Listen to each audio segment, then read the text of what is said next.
जमीयत उलमा इस्लाम के सरबराह मौलाना फजल रहमान ने एस्टैब्लिशमेंट को इंतबाह करते हुए कहा है कि मुल्क को ठीक करो और दोबारा इलेक्शन कराओ, वरना अवामी समंदर मैदान में आने के लिए तैयार है। मुझे यकीन है आप अपने इख्तियारात की हदों को जानते हैं, लेकिन आप जो तजावुज़ करते हैं वो कई गुना ज्यादा होता है। मौलाना फजल रहमान ने कहा है कि यहाँ एस्टैब्लिशमेंट की नौकरी करनी पड़ेगी, तब ही वफादार समझा जाएगा। आपकी हुकूमतों ने इदारों को कमजोर किया, जिसकी सजा अवाम भुगत रही है। हमें डिक्टेटर्स की तारीख मालूम है जो साजिशों से इक़्तिदार तब्दील करते हैं।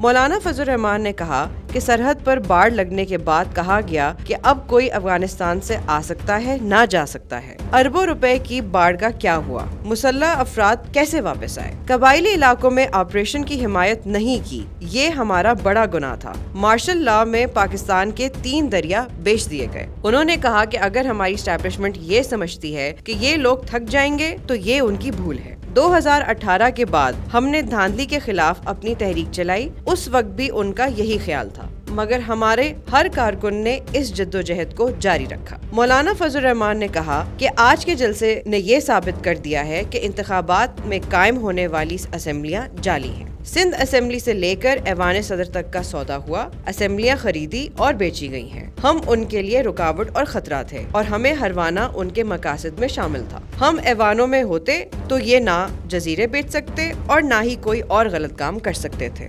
इजराइल की मुखालिफत, हमास के हमले की हिमायत और अफगानिस्तान और पाकिस्तान को बेहतर करने की जद्दोजहद की हमें सजा दी गई और ऐवानों से बाहर निकाल दिया गया। मौलाना फजल रहमान ने कहा कि इस मुल्क में जमहूरी जद्दोजहद की कोई अहमियत नहीं, आपको एस्टैब्लिशमेंट का सहारा चाहिए और उसी के तहत इंतखाबात हुए हैं। फैसले एस्टैब्लिशमेंट करती है। जमहूरियत मर चुकी है, सिर्फ जमहूरियत का लफ्ज इस्तेमाल हो रहा है। मुल्क में जमहूरियत का खात्मा कर दिया गया है। उन्होंने कहा कि हम पाकिस्तान में खुद मुख्तार पाकिस्तान के लिए जंग लड़ रहे हैं। हमारी जद्दोजहद अब असेंबलियों और वजारतों तक पहुंचना नहीं है। आज भी हमारा मुल्क ज़रई होने के बावजूद गरीब भूख के मारे बिलख रहा है।